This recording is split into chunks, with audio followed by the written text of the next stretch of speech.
We're on mute though. Of course we're live though. People, Deluded, I'm back again. Thank you very much for tuning back in. First things first, good morning to those of you like myself in the United Kingdom. Good morning, good afternoon, good evening, and of course, in some cases, good night, depending on who you are and wherever you are. With it being Tuesday, second day of the week, I hope everyone's had a good start to the week. I hope if you have had a good start, you start as you mean to go on, and we start strong, we end strong. If you've had a slow week, I hope it picks up for you. You know, as usual, I hope this is a week where you'll make groundbreaking progress in relation to our goals, hopes, dreams, and aspirations. Obviously, if you're overcoming or going through any hardship, I hope you overcome that. We can't do any of these sort of stuff without health. So I hope, as usual, you've all got your health and your loved ones do as well. Extend that to your loved ones, you know, in that regard, you know, mentally, spiritually, physically, financially, and all the other illy words and all of them things there.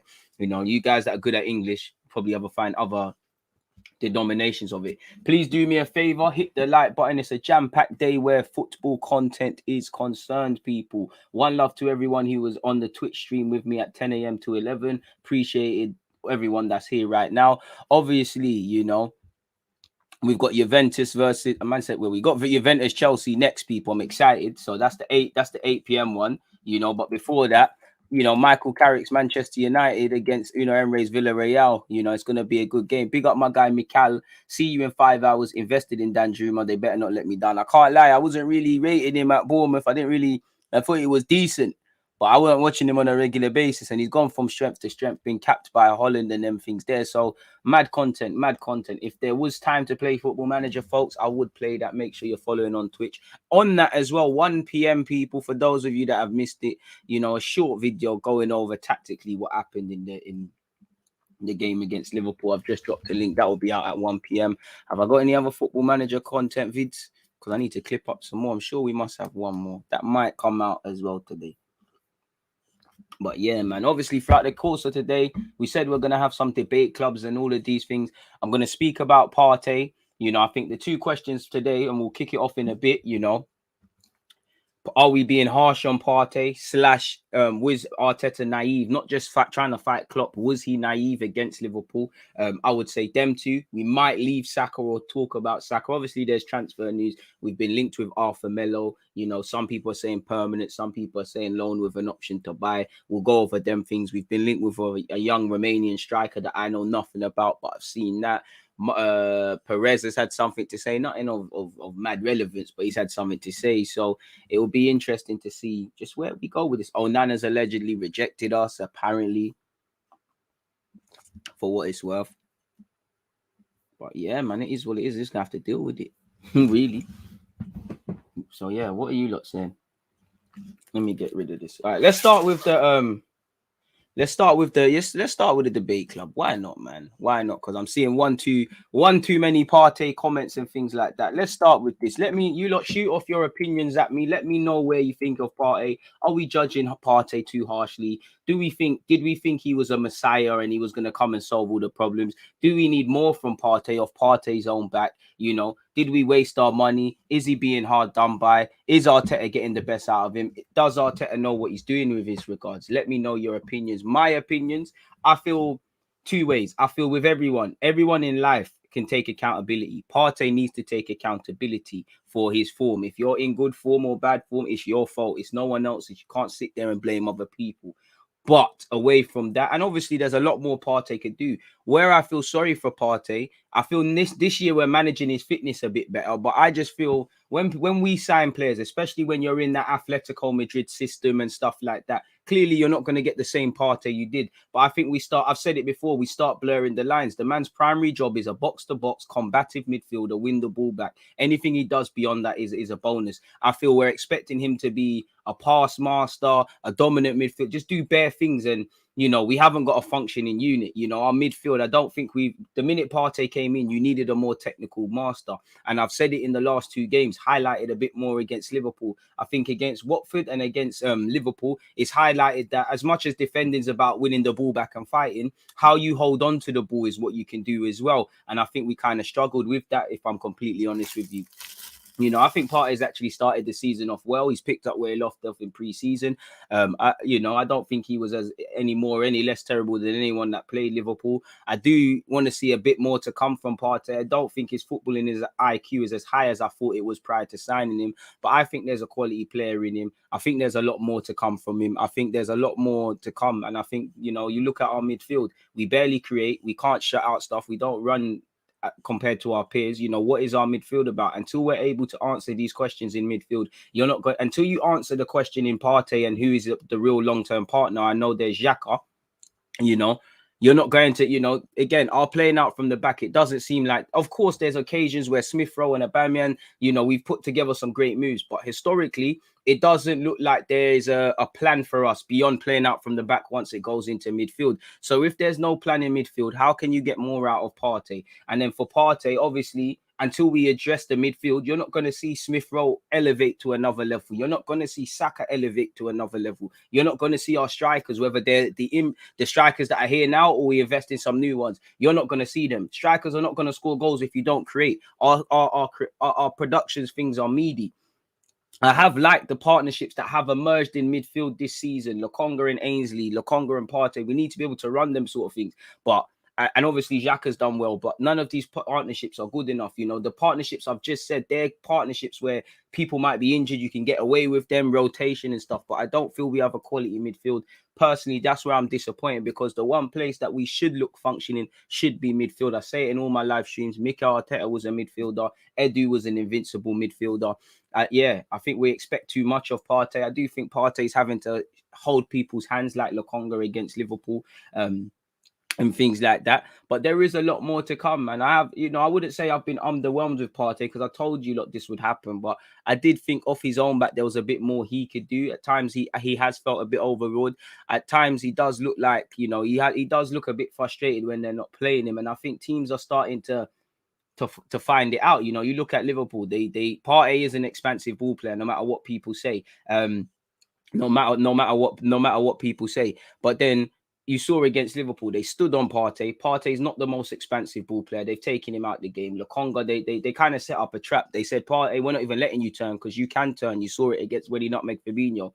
They marked him out the game. They let Lokonga have it. Obviously, Lokonga isn't the most urgent of individuals, and he's still learning a couple of harsh lessons. His pocket was picked each and every time consistently in that regards. I think Partey will come good. I think he is good. Obviously, if he left tomorrow, it ain't been like many signings. It ain't been amazing. But I would say people need to look at the broader point. Why is it that when we shell out, and this is a man that Unai Emery wanted, so we should have known how to get the best out of him and things like that. You know, I weren't watching him week in, week out at Atletico, but why is he always injured for us? Why haven't we really seen more from him? And I think when you look at the big money outlays that has been spent at this club, it tells a picture. Historically, we spent 30, 40, however much on Partey. We're still debating things, the partnerships and things like that. You can see the quality. You know, he's bossed big games for us. He regulated Spurs. He's regulated Spurs. He regulated Man United last season. There's been, you know, he was very good the last 2 times he's played Leicester. He has been a good player for us, but we can't expect one single player to make the difference, people. You know, he's not an amazing midfielder. He's an amazing midfielder in relation to what's happening with Arsenal. But yeah, man, as I was saying, you look at the big money spent, it kind of paints the picture, people. We spent 45 million on Partey.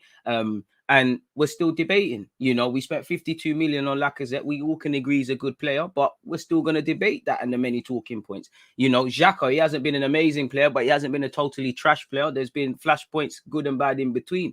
But that's 35, 40 million. Do you get it? So whenever, you know, Mustafi, I think we could all agree he was doo-doo. But why is it when this club historically and now, when we spend these big monies, we don't find a plan for our players, and we start talking about what's going on? I think there's a broader picture. I feel personally, unpopular opinion, you're not going to see the best out of Saka or Pepe until we get a bit more from Tomiyasu in the final third and making that overlapping run. You're not going to see Arsenal get top four until or do anything serious until the midfield's addressed. You're only going to see a very limited Partey. You know, Partey looks like he needs his hand held, but he's chaperoning other kids. And as I said, we're trying to make man do all of these things. I do think he's a bit naive with the ball more so than I thought. I wouldn't say he's playing terrible. You know, he was poor against Liverpool like everyone, but I don't think he's worthy of any scapegoat or things. I wouldn't say his form's been poor and things like that. But yeah, man, you know, that's where I'm at with Partey. Obviously, you know, other debating points. We'll get on to Arteta if he was naive, but focusing on Partey, let me know your opinions. Please hit the like button and let's get in. You know, Partey just didn't look totally fit against Liverpool, bro. Totally off the pace. Fabinho and Thiago owned him. He didn't, but I have to rate him for wanting to play. But at the same time, they're gonna run rings around us, and I don't think they ran rings around Partey because he's Partey or Lokonga or whatever. I just feel we're too imbalanced. Like for me, that second half, we were so we couldn't get near their midfielders, not because they're necessarily good, which they are. Take nothing away from it. We became so indisciplined, really and truly. Pardon me, and this is another game where I'm looking at the midfield. I said it then, I'll say it now. Arsenal aren't going to do anything until you have that midfield. You need two number 8s. In the same way you've got Partey Jr. and Lokonga, you need, I wouldn't say Xhaka Jr., but you know what I mean. Until you address that midfield, it's a madness. You address that midfield, you get the best out, you get even better out of Smith Rowe as the lines stop getting blurred. Smith, obviously, just because Partey is a ball to ball, box to box, ball winning midfielder, don't mean you have to pass. You can't pass the ball forward, and you don't have to do that. Just because someone's more technical, don't mean they need to defend. But the minute it starts looking like job, you know, I think with Arsenal we start blurring the lines. Like everyone can play everywhere, everyone can do everything, rather than being a specialist of one role and then being utilized in other places. Everyone can play everywhere, whether they're centre mids playing different sort of centre mid roles, left backs playing out wide and everywhere, all there and the others. Ainsley can play everywhere. What is he actually bringing to the table?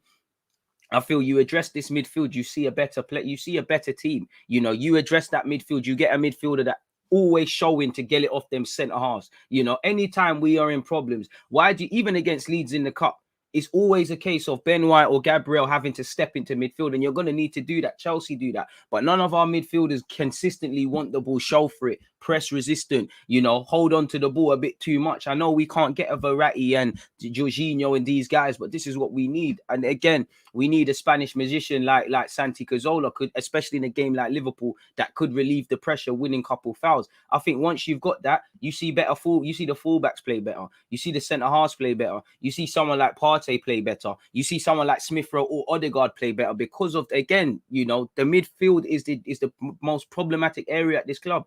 Half of our attacking players are having to drop far too deep, and then on top of that, everyone else, if our cams have to drop deep because they can't get the ball from the midfielders, then our strikers are going to drop deep. Then naturally we're creeping back into our own half. These are the issues with us, people. You know, the lines are getting blurred.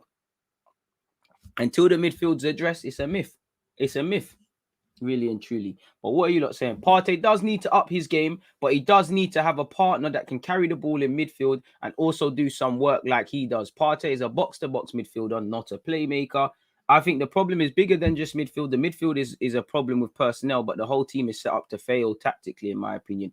I disagree. I just think the midfield's a bit of a joke. I've seen enough to. I think, you know, I think the midfield has a. When I say midfield, I obviously mean creatively as well, which obviously affects our ability to score goals. I feel our midfield is the number one issue, because what does it stand for? You know, there's teams that are worse than us, but they, at least you can say they're just builders and thugs in midfield. Them and they're just gonna fight. Obviously, there's tactical levels. You see half of one, you know, you see little bits and pieces. You don't know what our midfield is at, because we ain't got real progressive passes forward. We struggle to create chances and ultimately hit teams on the break consistently, and then we waffle about the handful of times like against Spurs. These guys are not switched on defensively. So in the second half, when it's going against us in games like Liverpool, we're going to be in free flow. I like the playing out from the back. I think there is a purpose. I like Tomiyasu being narrow and Tini going forward. I like certain bits and pieces, but again, for me, it all comes down to that midfield. Man said Kante has 1 year left on his contract next season. Why not get him? And again, you know, this is it. At Atletico, he had workhorses like Koke and Saul allowing him to do his thing. To be fair, they are workhorses, but so is he. I would say, you know, again, Partey had to pass it to the more expensive players. Exactly. He needs a technical partner so he can focus on one aspect and make his name in the league as a top holding midfielder. Box to box, but I hear you, man.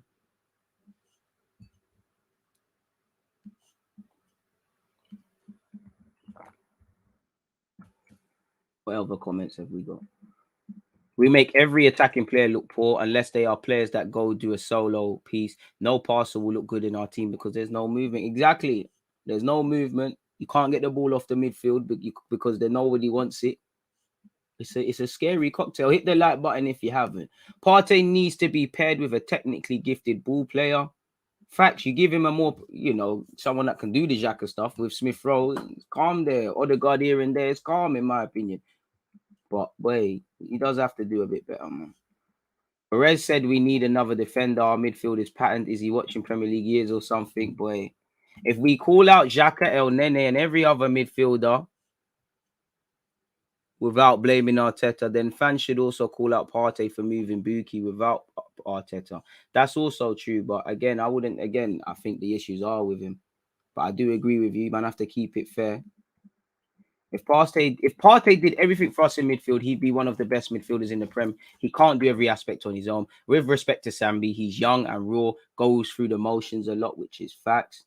Partey hasn't really looked great with Lokonga, has to make up for Lokonga's incompetencies. I wouldn't be against, playing El Nene until Xhaka comes back. Now, I'd rather just play Lokonga or Ainsley. Means to an end, man. Short-term pain for long-term gain, really. Everyone has to take responsibility to a certain extent, but a coach can make anyone look poor with their tactic selections. Partey's been asked to do too much with the ball. He's not that guy. Fact. Partey is very underwhelming. I understand blaming Arteta, but lapses of concentration and letting players run past him easily is all on him. Exactly. We need to take accountability. It's not all someone else's fault. Imagine all this content DG gives us is free. I appreciate that, man. Fans were too on Partey for his performance against Liverpool. Partey is treated very badly by our fans.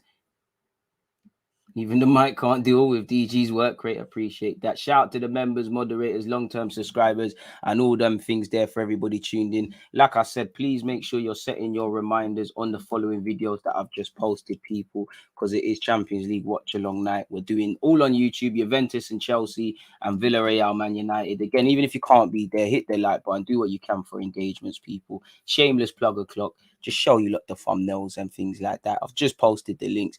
There you have it, folks. So yeah, I'll judge Partey fairly once we get him a quality experience. I think you can judge Partey, but again, you're not going to see the best out of him. As S said, there are times he lets man run behind him. His IQ is not as high as I thought it was. Sometimes he's caught in possession and things like that. These are things that could be held accountable. But I would say generally, I've got more. I think it's more on the management of the club than Partey in his case, but he needs to do a lot more.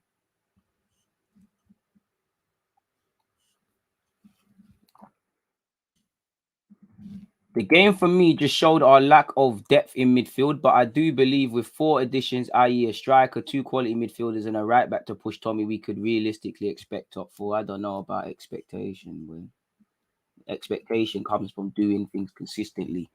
I have a certain expectation on myself when it comes to YouTube. I expect to be consistent because there's a level of trust within myself and competence I've gained. I don't know for these players. These players are bipolar, because some of them are young, some of them are just making mistakes. Even for the young players, it doesn't mean a free pass to make mistakes, really and truly. And some of these, like Lokonga, these incidents have been coming. It's not a thing where you needed to get mashed up against Liverpool to learn when I have the ball, need to do things. You knew about the pace to the Prem. He's spoken about it before and how you need to think. He, as someone said, he does go through the motions and it's been coming. He had the Palace game to learn. He has had times where that's happened, and now you have to learn. Tavares as well. He spoke up. He never mentioned one aspect defensively about himself when he signed for this club. Even in his good performances, the Villa game goal came down his side. Leicester started attacking down his side. Take nothing away from Tavares. He was good. I don't want anyone to turn on these players. You don't become a bad player overnight. The problem is fans proclaim these guys as messiahs and then they start giving them that same energy negatively. Stay in a neutral point of view, judge and critique fairly. We need to get to May to see what a lot of these players are at. Obviously, evidently, you can see some players are better than others. You don't need to wait, but fans are too quick to want to shout things. And for me, I'm just looking at these look funny. I never watched the match, so I don't even know what the uproar is about. I wouldn't even watch it, bro. Stop spamming, bro. It's not gonna get things red. Just chill off, man. Drop a like for United to bottle it against Villarreal. I don't know, man. A man said, I can't lie. I'm hoping we get Jack Wilshere back to come partner Partey. Shout it, do your thing, man. We need 4 more additions this summer. First things first, we need to get rid of Deadwood, El Nene, Nketiah, Chambers, Marie. I mean, Nketiah gets rid of himself in the summer because his contract's running down.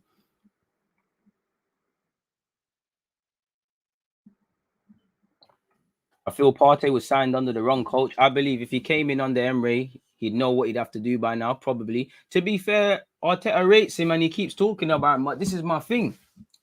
Arteta, for a long time, obviously, we've signed Gabriel. I mean, we've signed Ben White, but I was wondering for a while, all right, boom, you signed Gabriel. What's been the point? You know, does he have a good partner? The club signed Leno, and for years, to be fair, they didn't even give him a competent defense. We've had a left back, we've needed a right back. We've signed Partey. How are you going to get the best out of it? Because you talk about Partey a lot, you talk about Xhaka a lot, and that should be the one functioning unit. I don't see it. If there's ever a partnership in this team that anyone can sit there and say, yo, that looks like it, it's probably the centre halves in Ben White and Gabriel and the whole collective unit, really and truly. You know, or Smith Rowe and Tavares, really. It's not that. So I hear you on the Partey thing, but there was players Emery weren't using properly that he wanted. I just think we're too defensive. Oh, we've got too much of a reactive mindset. I don't think we play with that handbrake. You know, I think we have improved defensively. Not all the way there yet, but I think there's been an improvement. But I just feel no matter what way Arteta takes it in a fight, the Premier League is a fight where you have to hit back. There's no ducking and diving. You have to throw bangs back. I don't think we throw enough bangs back. And when we do, we don't box smart. We drop our guard, start just throwing random punches. So naturally, what is someone going to do? They're just going to duck and dive. The minute your chin becomes available, it's getting skied off and you're waking up in North Mid. We don't box smart.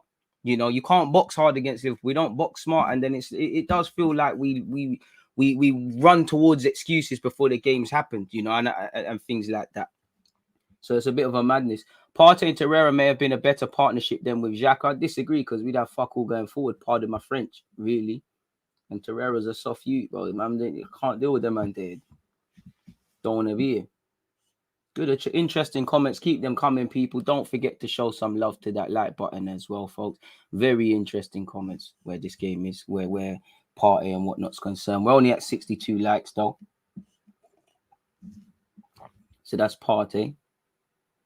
I agree. We need midfielders that can create, and this is the main problem in terms of personnel, but tactically, it's not right too. But what's not right? I actually think the only problem with Arteta is when things go wrong in games. The way we're actually looking to set out is fine. I think the pressing could be better. The tactical fouls could be better. But in terms of, it's the only once it goes into midfield, really. And I think Arteta's shown like he can't stop ruts. He can't stop the rut. Like I said, at 1-0 in that second half, Liverpool, they looked like they were going to get 3-4 goals. And I'm just looking at it, okay, cool, we need to change stuff. But it seems that Arteta only wants to change things when we're getting smacked. There's no point bringing on El Nene with 5 minutes left. They murder she's wrote sort of thing already, man. It's crazy. Man said, not North Mid. You'll go there with a broken leg and come out with your arm amputated. I leave my North Mid alone. The real thugs, them were born in North Mid. Shout all my North Mid riders, man. I think you mean if we provide good money to Chelsea, they will sell Conor Gallagher. Bro, Conor Gallagher's already become a 50+ million pound player. I don't think he's worth that, but you know, I think he's a good player. If I had money and I was a smaller Premier League team, I'm trying to go to Chelsea and say, look, here's 40-50 mil. Chelsea are going to ask for more. Chelsea have an appreciating asset there. You know, he's had solid experience at Swansea and West Bromwich Albion. I would love Conor Gallagher in our team. You know, he snaps at the heels. He's got technical quality, but that's an asset. You know, if he doesn't make it at Chelsea, you know, they should be in no rush to sell him, tied him down to big money. He has another loan to the level of what he's been doing at Palace. Boy, you're making money, innit? So I don't think that's a myth. In relations to signing, Stylish is saying centre back, striker, right back, centre mid. For me, 2 centre mids, right back, backup goalie. I'd actually say a winger. I want a winger. I'm not gonna lie to you. I want a striker and a winger. You can't get both. So if you can get me a goal scoring winger, do your thing. If you can't get me, if you can't get me a striker, I just feel yeah, man, I feel that left wing, it could be addressed. Preferably someone that can play on the left and the right, because I think too much is made of, oh, Saka's got to play on the right and Pepe got to play on the left. In an ideal world, let's keep it true. Both wingers should be able to swap. Yeah, there's one stronger side, but few people are not deep in this thing, man. So it is what it is in that regards, man.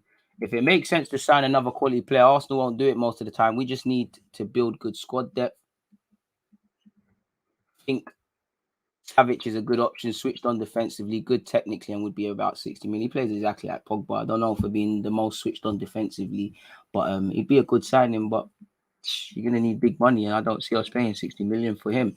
Did you see Bellerin got a straight red over the weekend, bro? Shout out to Bellerin, innit? Like Bellerin doing Bellerin things, you know.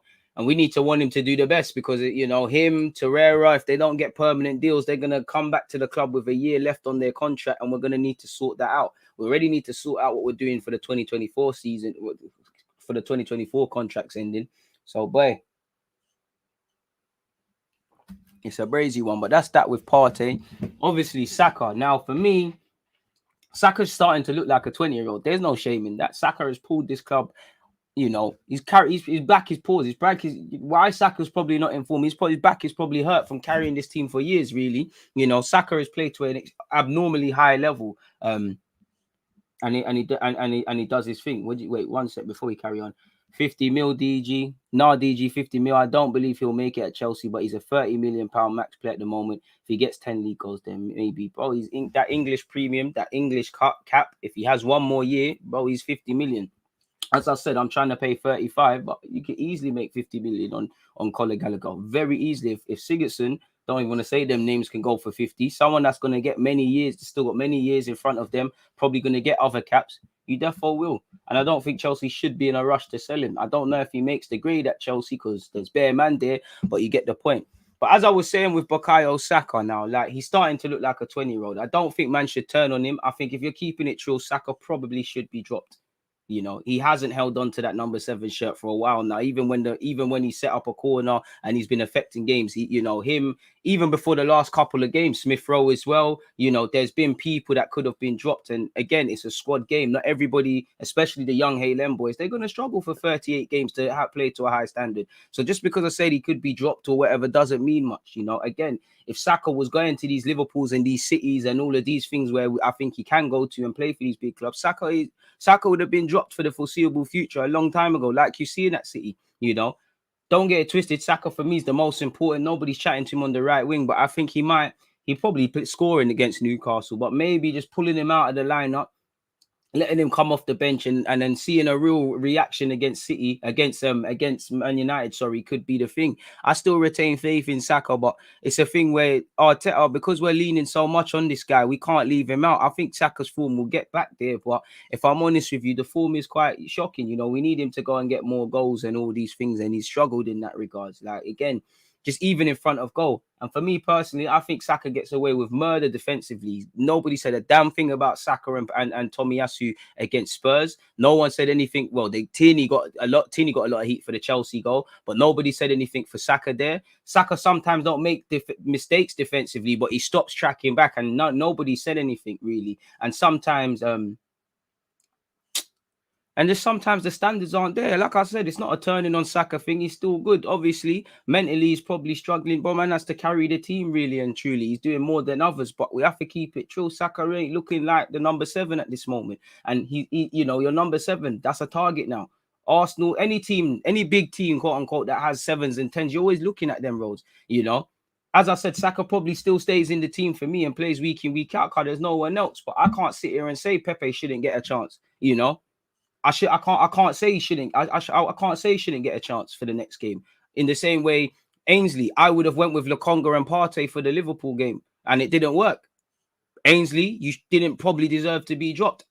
I'm looking to start him against Newcastle. You know, Tavares probably, you know, played poor against Liverpool. I don't believe in turning on a man for one game because he's had better games. He's had one real terrible game, you know, but Tierney can't say anything. And at the same time, I don't advocate just because we've lost. I'm not saying we shouldn't change formation or personnel, but I don't advocate. We've lost our first game, 11 games. We've lost our first game, 1 out of 11. I don't advocate wholesale changes. It's going to lose any bit of fluidity and things like that. For me, I just believe in keeping it fair. You know, just because I'm saying this about Saka doesn't mean I'm turning on the man, doesn't mean I'm not believing in him. The man set himself high standards, you know.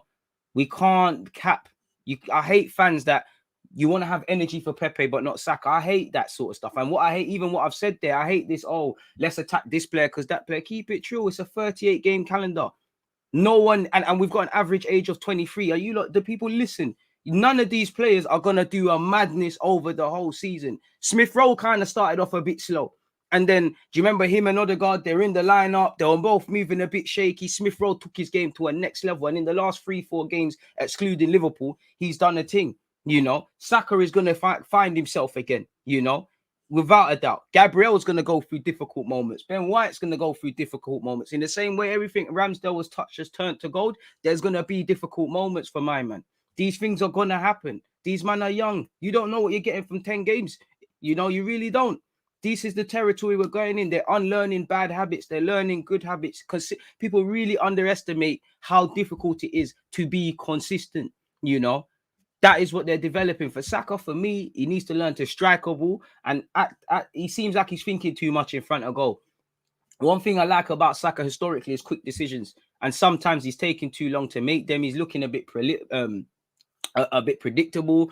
I don't know if he ever crossed paths with Iwobi, but he's not, you know, there's no power in the shot and that. He's still a bad boy. He's still sick. England was probably good for him. He went there, he did a thing, but right now he's not doing much. Let's keep it trill. You know, there's been games. If we go back, I've said, listen, Saka could probably, you know, Saka, even as Smith Rowe. You know, we played well in this unbeaten run up until Liverpool, but there hasn't been, and I've done videos about it, there hasn't been too many men that have grabbed their shirt sort of thing. Gabriel grabbed his shirt, Ramsdale grabbed his shirt. Man, have been playing good. You look at Mason Greenwood. Even though Mason Greenwood, for me, him and Foden are, listen, Saka's in that same bracket. You know, Golden Boys and that, but Greenwood and Foden are different. Foden's the top dog. I think people don't know how fuckery Greenwood is. Greenwood is messed.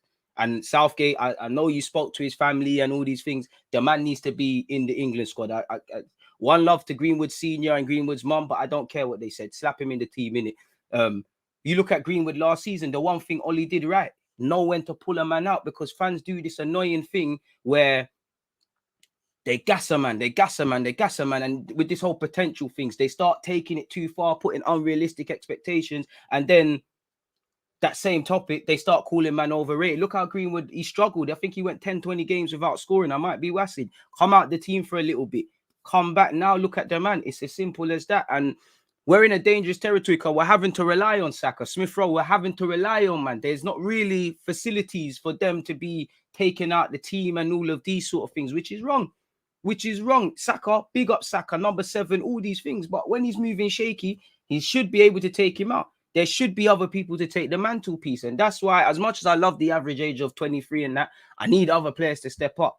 Because I can't, respectfully, Saka's been a pro footballer with Arsenal's first team, maybe 18 months, 2 years max, or maybe 3. I might be wasting time. When you're getting smacked time, you start forgetting where time is. Smith Rowe's been in this first team like that for 11 months. But what are they going to do at Anfield?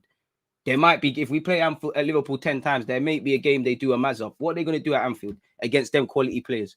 You know, other players need to guide them through it. They look like headless chickens as well. They're just doing a thing, really and truly. So Saka will get back.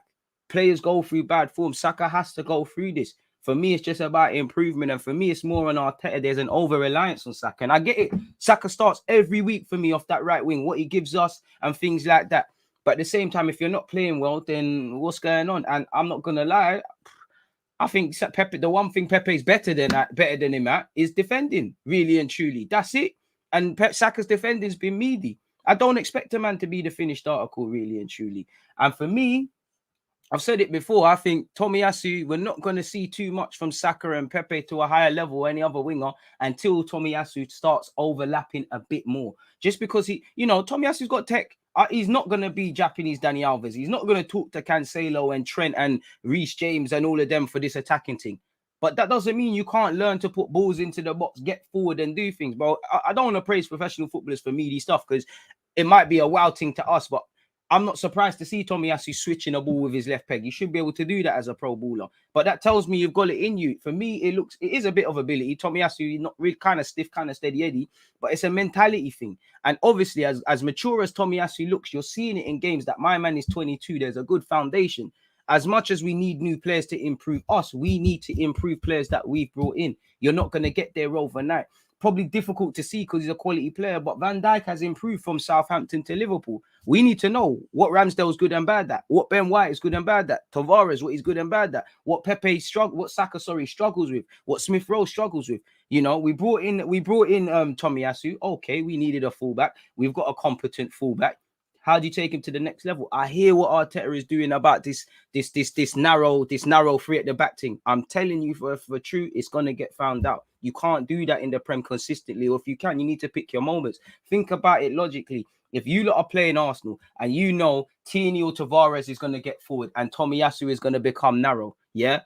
What are you going to do? You're going to attack that space in behind on the left-hand side. And if Tomiyasu isn't going forward, anyone that understands ball, you understand that is an invitation to go forward. If Tomiyasu is narrow, go forward.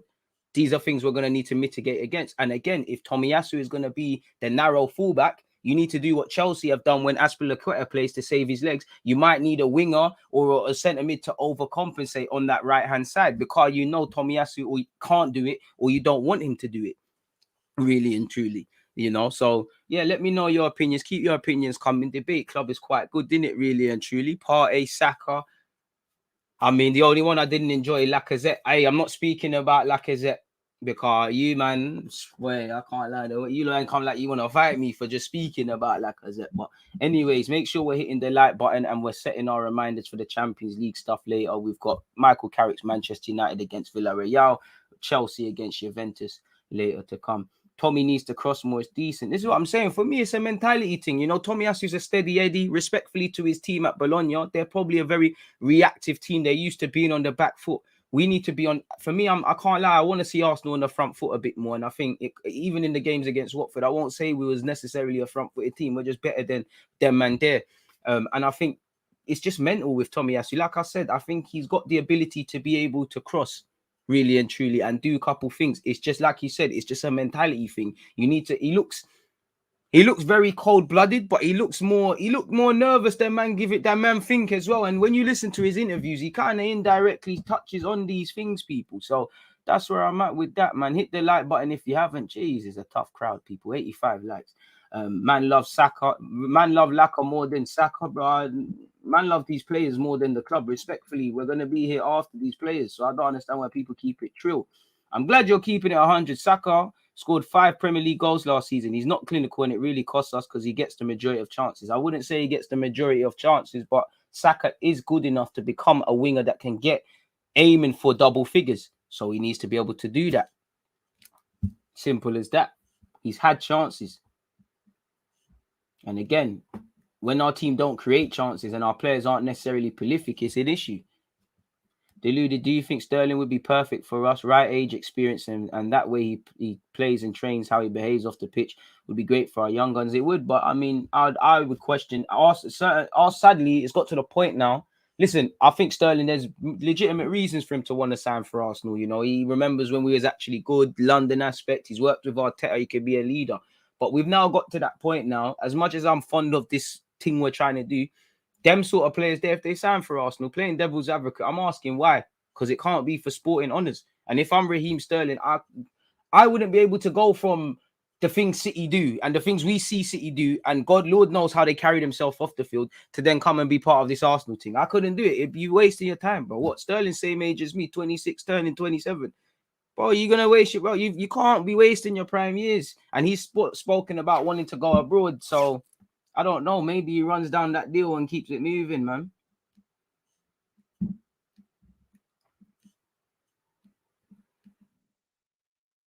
It's not the fans' fault. The club should really buy what the team wants.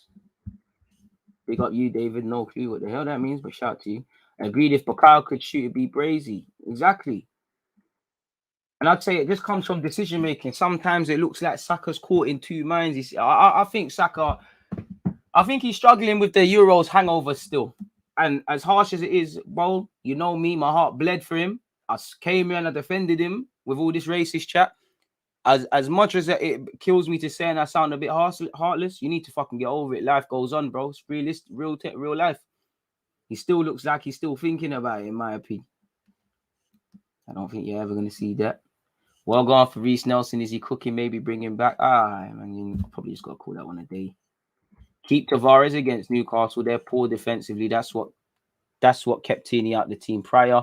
Tavares attacking quality. In hindsight, Tierney should have played in the bigger game. To be fair, if Tierney played and looked shaky, man would have said, not you, but man would have said, oh, why did he play? For me, Tierney comes back in the team against Newcastle. Get the cobwebs out, because that Old Trafford pitch is a massive pitch, and Tierney's always feeling his hammies and stuff like that. He needs to get any little bit of ring rust. He can't, because it's a long day in them games there. So it's one of them ones, man. I'll be real, unless it's a loan, I don't want to. Listen, he's a Gaza man, so he's allowed to come if he wants. Try Gabby on the right. Gabriel Martinelli should be able to play off the left, right, and up front if he wants to be that player. He should be able to do it. Sometimes I think he's a bit like Luis Suarez. Then I think we need to make man like Alexis. The decision making for that chance first half was poor as well. Finishing has been an issue all this season. And that's the thing, we don't create enough chances, and then we have to remember these young players. I can't lie, Smith Rowe is scoring a lot of goals and he's a bad boy, but no one even talks about Smith Rowe. There's been a couple of times he could have fed a man in and done the right pass. There was one for SAKA against Brighton. I might be wassing it. There was definitely one, can't even remember the game, but there was definitely one where he should have fed in Pepe and he didn't do it.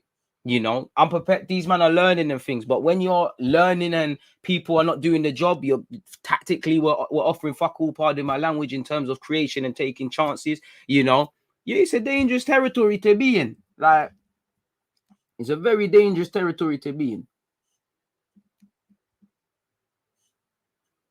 Youngest side in the Premier League, exactly. But we're old enough to learn from mistakes. I mean, these men are young.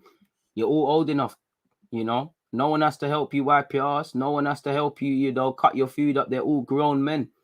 And at some point in lives as men, we need to take accountability and responsibility and stop looking for excuses. As much as these men are young, you're not young enough to realize I lost the ball in game A and then man scored. I lost the game in game B. In game B, I did the same thing and then man took it off me and scored. Maybe in game C, I should stop pissing about. Or maybe I need to chat to my coach about certain things. Does Partey need a player like Jorginho who's good on the ball? Yeah. Primary jobs. Jorginho isn't that good at defending, but he has to defend. And obviously, Kante or whoever's next to him ain't going to be the progressive passer, but they need to be able to do it. But they work together. I don't feel we look like a functioning midfield. This is why I said that 4 at the back thing we do, 4-4-2, 4-5-1, it's going to become unstuck. I can't stand the unbalance of some of our fan base. As soon as we got beaten by arguably the best team in Europe, the knives are out. This is why I love your channel. Appreciate that, Gary. But you knew that was going to happen. It all becomes irrelevant. Like, I get it. We're all frustrated. We're allowed to talk about the frustrations of the 90 minutes. I don't like to be the guy saying, but we're unbeaten and we still did a good run, because I feel that was a lot of complacency. But you've got to look at it like that. Like, we lost the game against Liverpool. We hold our L. In many ways, same old question marks are still there, but you've got a platform. Because we've lost games like that and it's been worse. We can't feel sorry for ourselves. The season's what we make it. You've got a United team who's going to be resurgent, whether they get a new manager in time for when we play them or not, because you're always going to get a spring in your step. Guys like Van der Beek and Jaden couldn't get a look in. They're probably going to get a look in now. There's going to be the fans, them are going to be buzzing at Old Trafford and that. You're going to have to earn the right against them. You've got to go to Everton now. Their manager, you're hearing Rafa Benitez might get the sack. People need to stand up to be counted. Newcastle need 3 points. We gave ourselves a good platform, beating Watford, and because obviously we sit 5th. We're in a dogfight. It's what we make of it.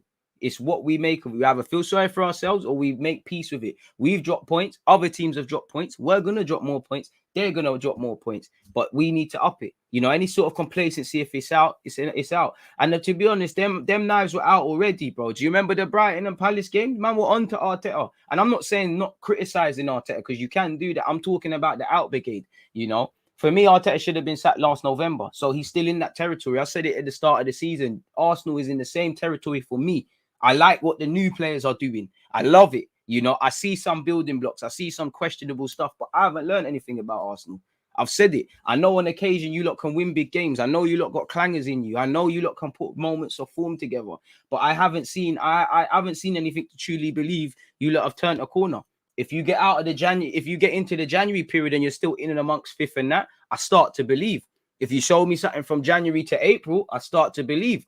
If you show me something from April till May, I start to believe. But I've seen us do things. And I know Arsenal fans, we've got a special fan base, but I'm not one of them fans that's going to be like, oh, but that 10-game run though, or, you know, forget about August 2021. Since it started, we've been the best team. You know, immediately when we lost to Liverpool, man started bringing up we got the same points in 2021 as them. I hear that. But when you know, if you was to actually do some research around that, which I haven't, we'll start to see who did they gain points against, who did we, and the context about it. It's an issue. The problem with them stats and them thing there, you can write any sort of story you want. It don't make sense. Can we deep at one point Partey's partner was El Nene? To be fair, they bossed it at Old Trafford, but it's not levels. It's just bare flavor of the month. You never get even with the 4-4-2. I like it, but you never get the vibe that it's as much as I like that we have to be adaptable and stuff. You never get the vibe that this is the long-term thing. It's all, I don't want to say we've stumbled across it, but we've stumbled across it, you know. And I believe that, Carl. You know, Aubameyang's form was okay. You couldn't keep Lacazette out the team for much longer. He's forced his way into the plans. It never feels like we're quite trying to do things. Even when Smith Rowe's initial emergence, he's held on to his place, but it doesn't feel like we've ever meant to do any of these things on a harsh one, if I'm completely honest with you. With us scoring goals and then sitting back and inviting pressure, not being able to control games better, we're 19th for open play goals with 7. Again, no striker is going to thrive. While every attacking player needs to do better, you have to add a bit of ARTETA attacks, really. You know, every player is going to be set up to fail. There's not a single attacking player thriving. Even when SAKA was thriving, the numbers weren't there. That's not a criticism of SAKA. That's of the club, really, you know. Like I said, we need to start hitting back. We're taking a lot of punches. Sometimes we duck and dive and throw a little bang, but 9 times out of 10, we're just getting banged. Really and truly. And how many times until you get concussion? You know, certain man can take it. Certain man got tough chins and that, but we can't do that. What's gone wrong with What's gone wrong with Pepe? It looks like Arteta doesn't rate him, bro. He's a squad player, in it. Just done with him. To be fair, he's not a better team player than Saka, form or not. You know, you're going with 2 strikers, so someone's gonna miss out, and it's him, innit? Didn't take his chance against Leeds. Do I feel he should have more? Yeah. Did I feel he should have come on against Liverpool? Not going to do anything, but I think we needed a game where we just had an outlet. And you know, Arsenal fans, they were waffling the last time Pepe did a dribble against Van Dijk. I think we needed a bit of that. In the Liverpool game, we passed across the back when Liverpool are pressing. We play out of the press at times and then play back into it, leave attackers further forward and play quicker, in my opinion. Do you think Arteta is the right coach to take Arsenal forward? Bro, I don't know, man. I hope the club know. I don't know. I haven't seen anything to be wholeheartedly Arteta propaganda, like maybe, even though there's not been much, but Spurs with Conte, they've never seen a man like that. United get Pochettino, you rally behind him. Thomas Tuchel at Chelsea, Klopp at Liverpool, previously Arsene Wenger. I haven't seen enough to rally behind Arteta like that, you know. I've seen enough to say, all right, cool, you concern me with a lot. I've seen a couple of good things, you know. I've said it before, if he's going to stay the manager, it is what it is. If he's going to leave, I'm not going to cry, because as I said last November, other man in other clubs, or definitely other managers at this club, they don't survive that November. So for me, you're on borrowed time anyways. You know, give you a bit of luxuries. As much as I was peed off at the start of the season, injuries, COVID, bare things were happening. You found a little bit of form, which is why I'm saying, cool. All that matters at the end of the season. Because if you don't improve on last year, then nothing can save you. The only thing that might be able to save you is if we see some fluid football and a DNA and what our team's about. But I don't even think that should be enough. As much as I feel there's a lot of things wrong at Arsenal and a lot of things Arteta can find excuses for, I do think there's a lot of self-inflicted problems. And I do think there's things where if he had a bit more, not humbleness, but looked at it from a different point of view, which other more experienced managers might have been, he wouldn't have been in these problems. Sometimes with Arteta, it feels like he's seen the weather forecast. He knows it's pissing down. He's not taking an umbrella. He hasn't got a rainproof jacket. He stood out there in a t-shirt and saying, "Oh, what I'm crying because he's cold." Well, you had and wet. You had many different ways of mitigating against that. Arm yourself with the right tools in an umbrella or a jacket. Pre the forecast in good time and make sure you're not there. There's many times with that. At times, it's like at times I don't get the vibe that he's managing an Arsenal first team. It feels a bit academy-esque.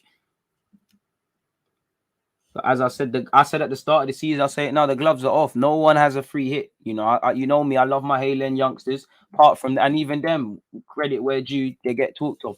Arteta, the senior players, the gloves are off, bro. No one, I can't give you, no one's got no luxuries. Unless you're them young G's or the new ones, no one's got no luxuries.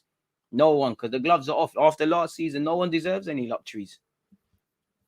You know, so this is why I say you'll get praised and critiqued by myself where I feel fair, man. But this is why stats are bullshit without context. If they're saying any stat that says Arteta has done anything better than Wenger at this moment in time, I can't take it in. It's dead, fam. I don't even think it's a 4-4. But to be fair, half these formations in general, even Klopp's, well, Klopp's not the best example. They're quite fluid. For me, you know, like you said, there's times it's a 4-2-3-1. Times it becomes just bare twos. Times like against Liverpool, it becomes a 4-5-1 or a 5-4-1, which it should have been. I like the 4-4-2, but I've always said it's gonna live or die by our midfield. And as you know, Tino says it all the time, and I've said it as well. Anytime there's a competent midfield, they're gonna have half a chance, you know. Liverpool got onto us, they was dead. Are you convinced with our style of play at the moment? Not really. Like we're winning games, or we was, but we're not getting when you know, we're not relying, you know, we're relying on individual moments of brilliance. I want to see mass chances created. And then as a consequence of spam creating chances, you get a couple of goals. I don't want the occasional things going on, man. Big up my guy Noel. Big up DG. I think by Arteta continually saying as an excuse the players are young, it also covers his inexperience. Players have been coached since age 10, should be able to do the basics better. That is true, facts. And for me, Noel, that agrees with what I'm saying. In that, yeah, they're young. We cut them some excuses and stuff, but you're not young. You're not young. You're not too young to learn from what you're doing. You know, you can see evident things. Like I said, if I'm a midfielder and there's been 2 games in a row and I've lost the ball twice in midfield and the opposition have gone and had a chance, I need to have that thinking mindset to say, why am I doing that? And this is why I want these footballers to be self-thinkers, because as much as Arteta needs to tell them, he can't tell them everything. And especially if we can develop new and better habits with these young players where they can figure things out for themselves and be a bit street smart, like a striker, for instance. I'm up front. I'm not supposed to be tracking that left back, but I can see, for example, Robertson running down the left wing, and if the ball gets played, it's long for us. Follow him. You know, we need competent players. You know, how we relieve pressure. Games like Liverpool, there's teams that will play Liverpool when we're getting fouls or they're getting fouls, using that to disrupt Liverpool and break them down. In that way, we don't do that. Pink looks good on you, DG. Appreciate that. You lot know what to get yourselves for Christmas. Hit up the merchandise, and it might look good on you. Like, shout out to the baby mums out there, bow bow. But yeah, man, it's one of them. And I do think, no, you're right in that he's covering for himself, because I feel, I'm not gonna lie, I won't say perfect, but I had no qualms with how Arteta set us up in the first half. At 14, he should come in for Tavares, and everyone's gonna say that now that Tavares made the mistake. But beyond that, I couldn't say anything in it. Tavares didn't deserve to be dropped. Second half was my problems, because anyone that was on my watch along, and I keep saying it, I was saying then that first 5 or so minutes in that second half, I knew what time it was. Liverpool, the gears have gone up now. We're out of it, you know. And I hear it's 1-0. We needed to be a bit humble and change things and go to a back 5, in my opinion. Because sometimes I've seen our players get a bit of confidence in the back 5. Instead, we reverted to old habits. We started to get frustrated and naive. People stopped sticking to the game plan, because that's the one thing we did in the first half. We stuck to a game plan. So I won't say we got changed because we gave a goal away, but we got something out of it. The minute we became indisciplined, gaps are opening in midfield. Is it a surprise? Liverpool, one of the best teams when breaking against any team, scored some great goals and scored a flurry of them, and scored 2 where the last 2 were concerned, quick fire goals. It's one of them, man. As long as it's short-term pain for long-term gain. But at times I've seen us go through these mistakes, and then certain men are going to be here for 5 years and making these same ones. So as long as there's a learning curve, and it just feels like Arteta doesn't react enough. And it just feels like any manager, where if I go back to the Slavia Prague games and Olympiacos, any half-competent manager can do a madness about him. People have been complaining even during the unbeaten run. It's just harder to be heard when the majority are getting over gas. Ty, tell them again. Because the thing is, yeah, if we say that, we're called negative. Now, you know, I see one comment yesterday, people like, oh, you was waiting for us to lose. But, oh, me waiting to lose? You think I want to sit here and be waffling for, what, 54 minutes about us losing? Allow me, bro. Nothing gets not more joy than my team winning. But what I can't do is lie to myself. I'm not on this, You know, we might have beaten Liverpool and been shaky and beaten Liverpool 1-0 and just shutting up about it because we won against Liverpool. No, we have to talk about everything we've seen in the game, or for me, everything I've seen. If I see a quality performance, all I'm going to talk about is quality. If I see a terrible performance, all I can do is talk about terrible performances. If I see half and half, all I can do is talk about half and half. You know, I know football is very emotional and we've all got biases and things subconsciously and consciously, but I just think when you do this agenda thing, it just robs you of common sense. Certain people are loyal to their ideologies, their managers, all of these sort of things. And this is it as well. We're doing better than expected this season, but that shouldn't be an area of complacency. That should tell us, like I was saying earlier, we hold our L, get a positive kick up the bum, pause, and now we move in it. We can't feel sorry for ourselves. Everybody wants 3 points as much as we do. It is what it is. Can't believe we spent 150 and haven't improved. Why can't we have a world-class manager like Conte and give him 200 million?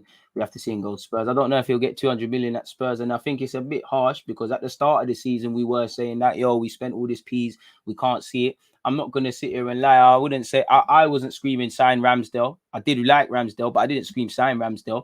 I definitely weren't screaming Ben White for centre half, but I think I won't say they've proven their price tags. I think Ramsdale has, for me, jury's still out on Ben White, but I think they've all added something in their little ways. Jury's still out on all of them, and they're all still struggling for consistency and stuff. But I think this was one of the last summers in a while, where I wasn't entirely happy because we needed a midfielder and whatnot, and a lot more. But yeah, I think that's very harsh, man.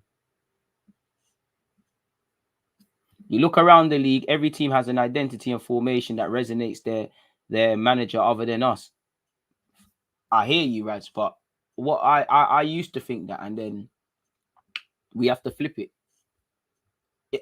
Is there not an identity, like what you said, and I agree, but on the other hand, is there an identity? It's just not what we want to see. It's just not, because we can't fathom us, not that we can't fathom, but we expected to see attacking football and these things. What we're seeing right now, we're saying it's not. Maybe it is. It potentially is. I don't know. Just playing devil's advocate. How is it that Brentford and Brighton can put up a better fight against Liverpool than Arsenal? I don't know, man.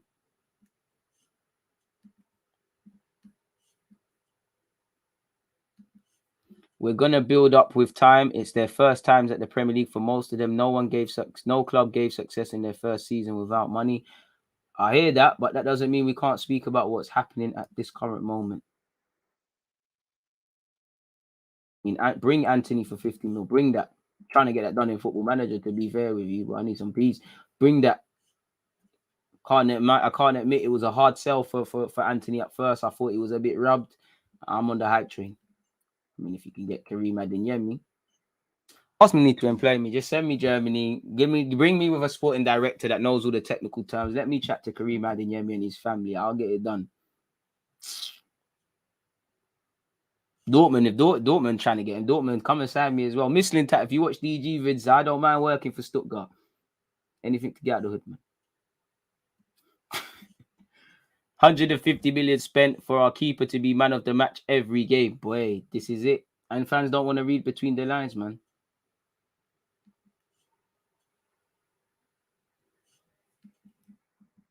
On the real, this team is not the level required. But everybody knew that. It's like some of you, I understand it. Just certain man started to dream. You've got to remember, you've got to remember where we're at. Like, you've got to remember where we're at. I know when we start winning games, we're mathematically up until that point. If we won, we would have been a couple of points off top, really and truly. I understand it, the optimism builds, but man, I have to remember where Arsenal are at. And this is exactly why Arsenal fans need balance.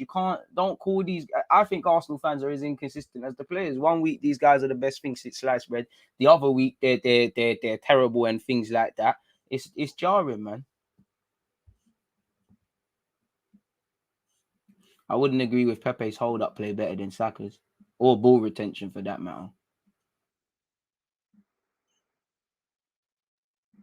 Oh, they do. Do you know what it is? I like Arteta. I just feel in life, it just feels like when we win, the players as well, but when we win, and again, I'm not talking about the people with agendas and stuff. It gets nasty winning and losing, but it just feels like when we win, there's all these think pieces, and I can't lie, it's quite jarring reading The Athletic and how he's turned it around and all these things. when we win. But when we lose, there's a bunch of excuses. You might come out that Partey needed to shit before the game. He held it in. He was playing the game constipated. Arteta had diarrhea. You know, the club. It just feels like they're just bare was. Like when we lose, there's a million reasons as to why we lost, but not the manager's tactics. And I don't necessarily feel Arteta's tactics was what lost the game. I think the players lost the game. I just feel Arteta could have looked to save these guys when they were getting ripped. DG, you like Kareem Adeyemi a lot. So let's say if he goes on the right path, how many goals do you think he'll score in the Prem in 3-4 years if he plays for Arsenal, maybe another team? I don't know, man. I don't know. I'm not a fortune teller, but I always say 20 goals minimum. You're a big boy player in the league, innit? Minimum. So yeah, that's that.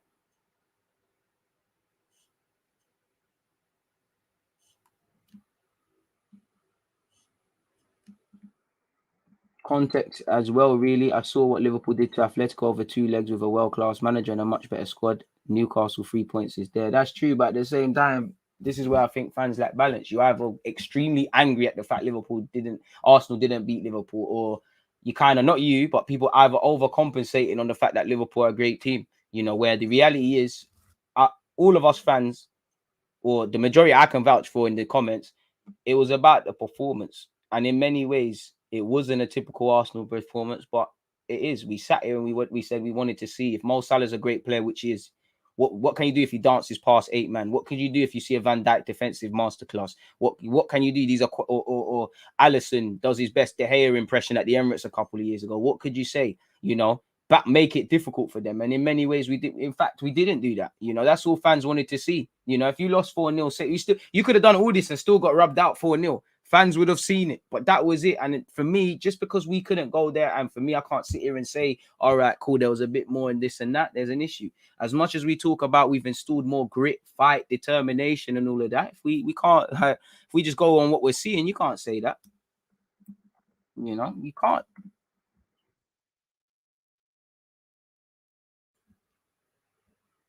We need something different up front.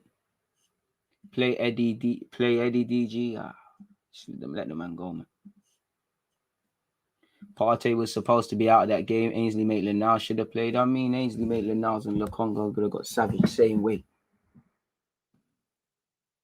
People said 150 million spent, but Man United's all round spent more than us, and look where they are. I mean, again, you know, I hear that you're not wrong, but is that the company you want to keep? If you know, just because if you're failing in life, if you failed a test, if you wanted to really pass your driving test or something, and you found your friend failed his driving test, are you going to say, oh well, look, my friend failed as well? Is that what does that do for your situation? You know, United's situation and ours are completely different, really and truly. It's not going to help us, is it? We can't take a paracetamol for their headache, but we can for our own. It's very easy for fans to get gas, and I'm guilty of that too. Because fans are the same. The very thing that Arsenal fans cry about the players, you know, they're the same thing.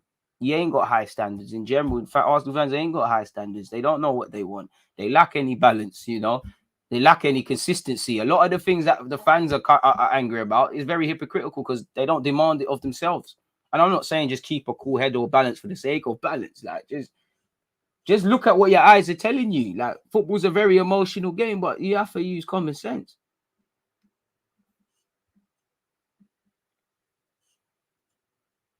He stuck. DG, have you seen the Wenger doc? I watched it last night and was emotional. I'll find some time to watch it, but I ain't watched it, man. He started by saying that he wants to play 4-3-3. Then COVID came, 3 at the back, then went back to 4-2-3-1. Then he's gone to a hybrid 4-4-2. How could players get what's going on when he don't? Boy.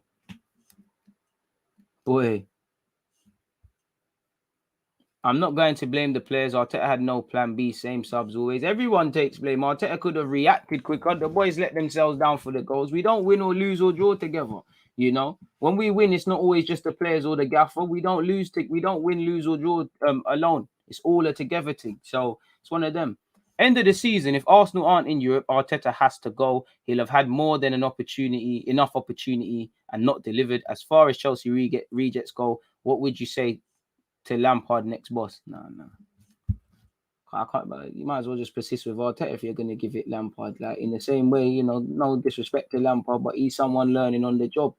You know, Arsenal is worth more to Arteta than Arteta is worth more to Arsenal. He's got more to gain. Obviously, we would love to. We got a novice manager and we've done this and that, but he's been given a fantastic platform to learn. He's had to deal with Corona and all these things. That's going to help him be a great manager in the next whatever many years, you know. But it could all be in vain. He could learn all these mistakes at Arsenal, go somewhere else, and the Arteta you thought you was getting goals somewhere else.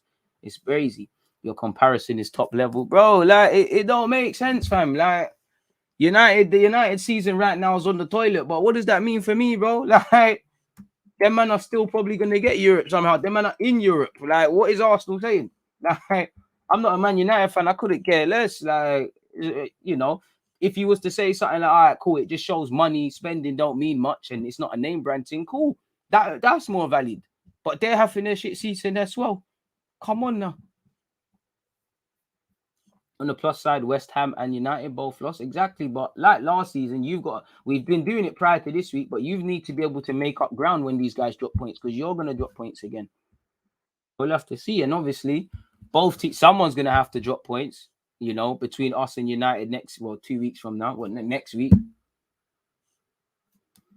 With Man United and Spurs struggling, Arteta has no excuse not to get top 6. Put in a proper fight for it, man.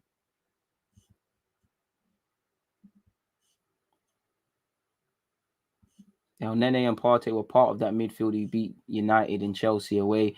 Tierney should have played as well. I mean, always the players that aren't involved that are going to be the messiahs, though, man. That's one thing I would say, you know. Every player who has not played is the messiah at this club. Yeah, man, that's that for the debate section. Should we get into some of this transfer news? Keep your opinions and all them things there coming, people.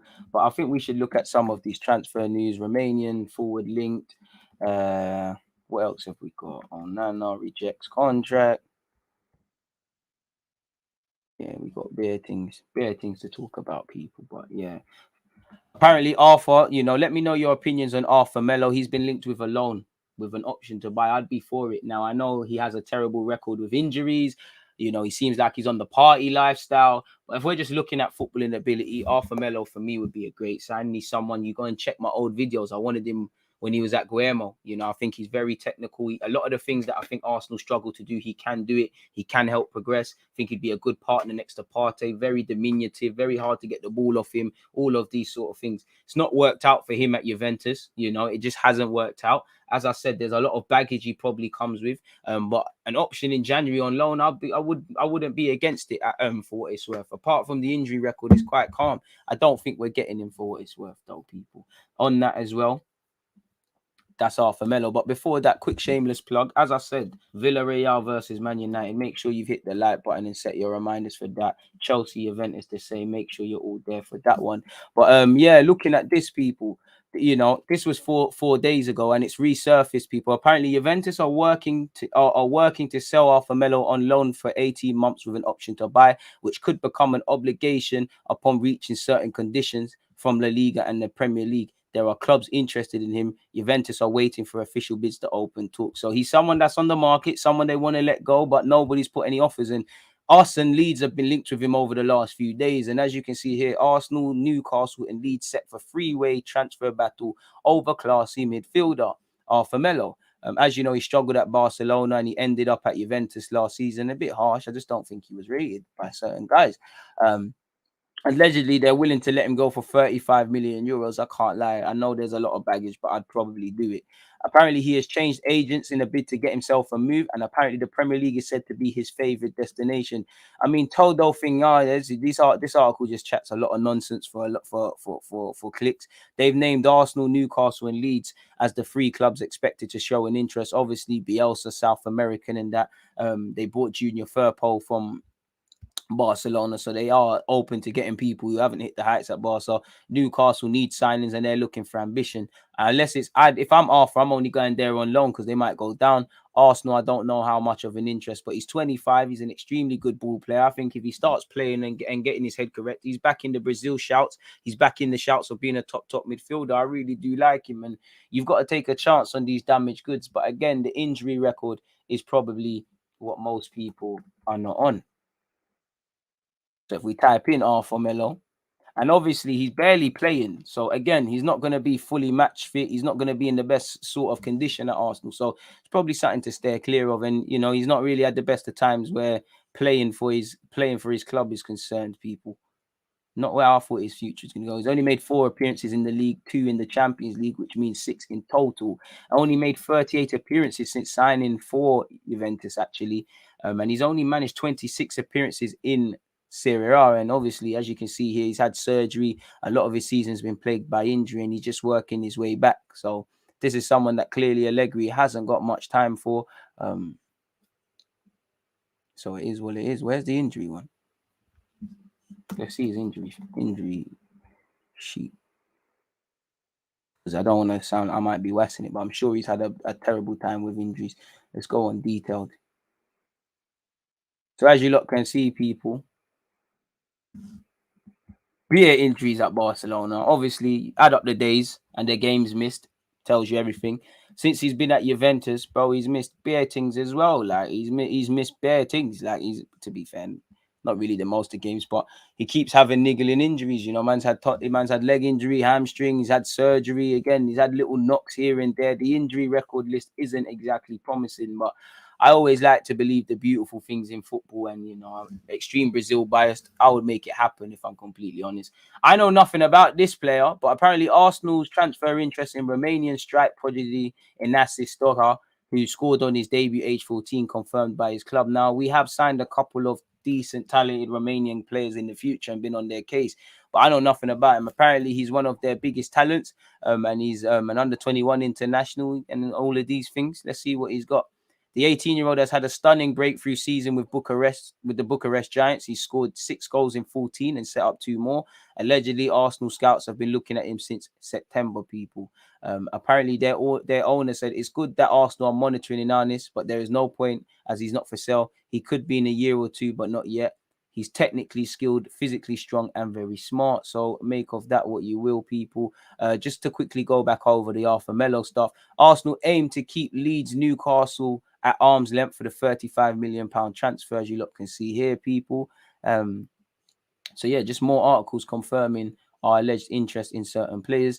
Onana allegedly rejected a contract at Arsenal. Another offer, people. Allegedly, Andre Onana has rejected an approach from Arsenal in favour of signing for Inter Milan instead. As you lot know, people, apparently he's reached a provisional agreement to join Inter Milan and he will sign a pre-contract. He said no to Arsenal. I don't know if that makes sense.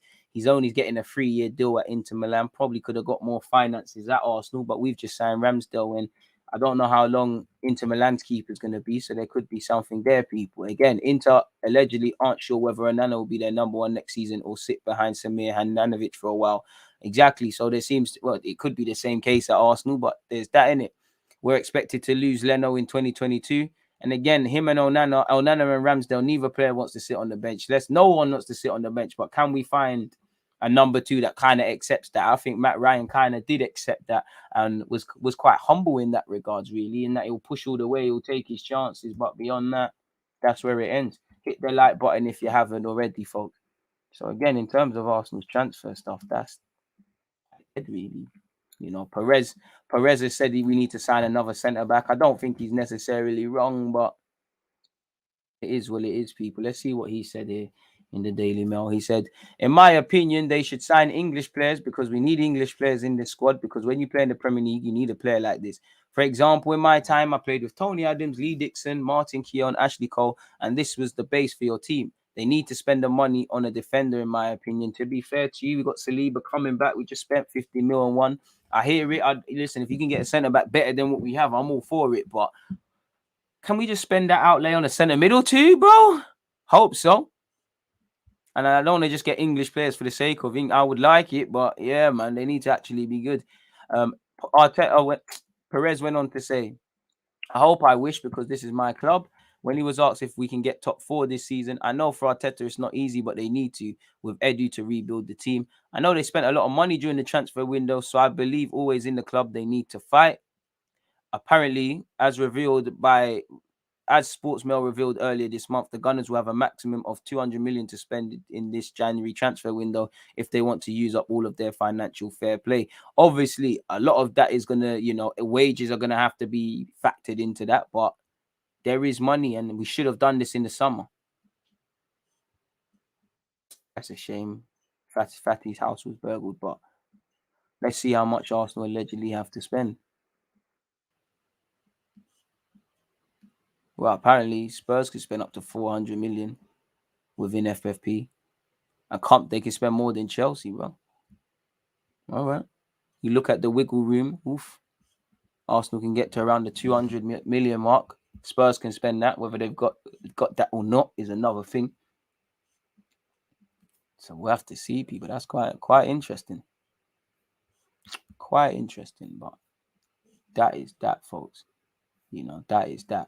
And Arteta was labelled naive. I don't think Arteta was naive for showing heart, desire, and things. Obviously, I think you lost the game with us when you tried to disgrace Klopp in his backyard, and they probably would have given us a point and said, you lot keep your little form thing going. But you tried to show him up, and Liverpool showed that they're a different animal. They probably, do you know what? That was probably what they needed, because they looked a bit like they were sleeping. To be honest, you could sleep playing us and they could beat us. But I wouldn't say he's necessarily naive for that.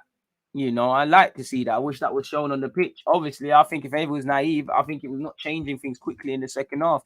And you know what? Shout out to Rio Ferdinand, because, you know, I never saw you once really get at Oli. He said they turned the screw after Arteta and Klopp spat on the touchline. That was naive for me. At Anfield, you don't want to be gassing up that crowd and whipping them up. That's true, but at the end of the day, emotions are there. It's going to happen, innit? We should be able to do a thing. As much as I hear it, bro, is the crowd the reason we lost? Maybe. Or is it because we switched off defensively? Is it because Tavares is playing square passes? We've conceded needless fouls and switched off where Mane scored. We're not following our runners, and we're not mentally being prepared and conceding 2 quick fire goals. And midfielders are getting poured. We never lost because of the fans. The fans played a part, but yeah, man. Anfield crowd is going to get given at any moment. Say it was 0-0 last 10. They're going to make noise. He said, I think that was a little bit of naivety on Arteta's behalf. I'll give him the benefit of the doubt because he's a young manager, so I think he'll learn from that. He will, in terms of probably controlling his own emotions. But, I mean, come on now. You never said half of that shit when Lampard did it, basically. Dead. And then obviously these lot spoke about their little time and whatnot, but that's where it ends. Like, I can't agree with that really, but it is what it is. 120 likes, people. Let's keep pushing. What else are we saying? I love Pepe, but he is so frustrating to watch. You know he has skill and pace to burn past anyone, but you also know he won't do it because he passes back or sideways or slow. He lacks self-belief. Give these injury-prone Donnies a swerve. It's not 2010 anymore when our team was littered with guys who couldn't string 10 games consecutively together. Klopp baited Arteta to react. I don't think so. I think both of them were just hyping. He probably did try to rattle him, but I don't care what country man is from. Are they good enough for Arsenal? Sometimes these pundits get lost in their gas. It's true.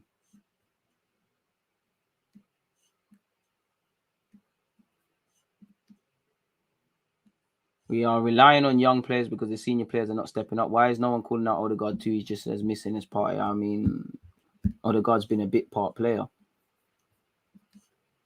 Bit of a weird flex, but okay. Melo is a baller, great on the ball, pretty small, so not sure how he would cope here. Injury prone and not sure about his discipline, but in terms of ability, none of our midfielders can match him. Yeah, he is. If he can stay fit, yeah, he is. Yeah, I did see what Renato Sanchez had to say. We spoke about it yesterday in the live stream. What's your opinion on Oba and the system Arteta wants to play? Do you think it's a good fit, or do you need to look for another option? Well, I think if we're really talking about obviously you need these players to help us now in it. How they help us now sets up the future. But I think considering this time, what's that? What the hell was that? I don't know. But considering this time next year, sorry, bro, like as Aubameyang's done, I need to see a long-term plan. I still see us shoehorning both into the team, which they needed to both play at a time. still utilizing them, not making them like you look at City, how they used Aguero. There was a functioning unit. Obviously, City and Arsenal are not the same, but there was a functioning unit. Aguero could play, but it's not going to live or die by him. We need to kind of do that because, again, we're building defensively. We still don't know what we're getting out of midfield. Xhaka, 1 minute he's always going to stay and go every season. So you've got Xhaka, Aubameyang, and Lacazette, where them two are your goal scorers, allegedly, more so Aubameyang and then Lacazette. Lacazette ain't got 20 league goals where it's concerned. His best was 15. And you've got the game kind of running through Xhaka. This is a dangerous territory, and it hardly shouts long term to me, really.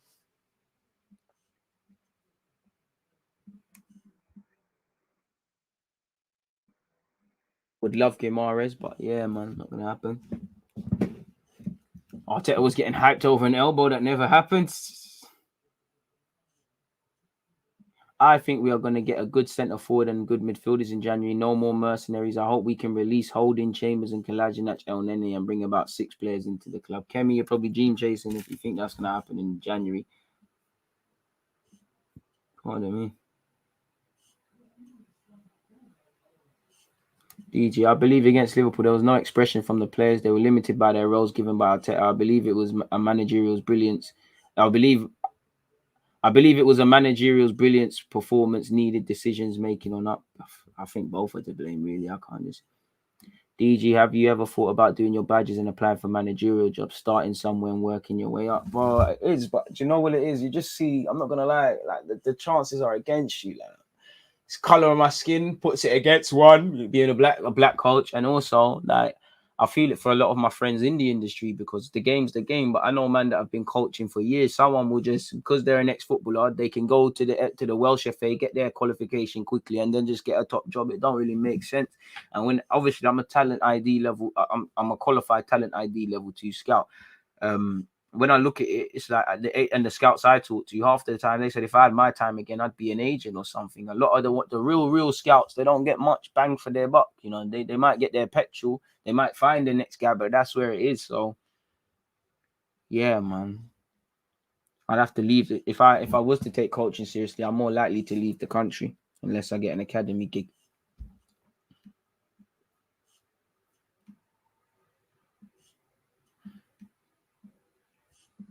Interesting comments, people. Interesting comments. Make sure we're hitting that like button and we're setting our reminders, people, for the next bits and pieces of content to come. Let me type in Arsenal and see what comes up as well.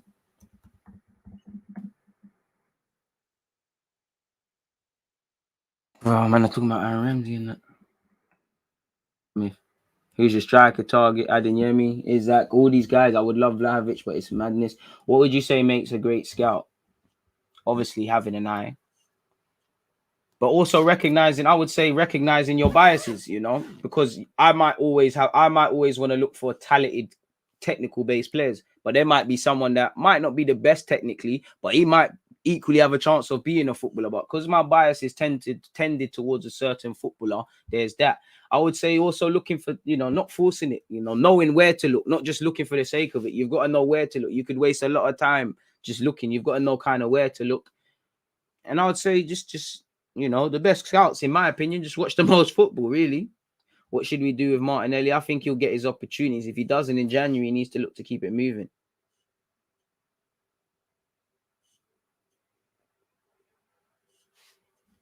Tell him again, Ty. And this comment here is just questioning fan logic. We say that we rely on young players too much, but it's literally designed for us to rely on them. Most are happy to sell Pepe, Laka, Aubameyang, Xhaka, and bring young players. Excuses low-key dry now, but at the same time, these fans that are saying that, they'll cry that these players are not consistent. Like, why 1 week they look amazing and then the next week? Come on, man. Bro, Wenger, for me, he did. And I think Wenger's problem towards the end is he just stopped making the right decisions for Arsenal and made the decisions for him. Like I say, with Giroud, Coquelin, and El Nene signing new deals, he couldn't differentiate Arsenal from him. He forgot his identity as a human. Bro, stop spamming, bro. It's not going to get nothing read out. You should try to work with the Jamaican national team, brother. Would they actually make sure they pay me on time? Would love it, though. I'd love Vlahovic as well, but we're dream chasing.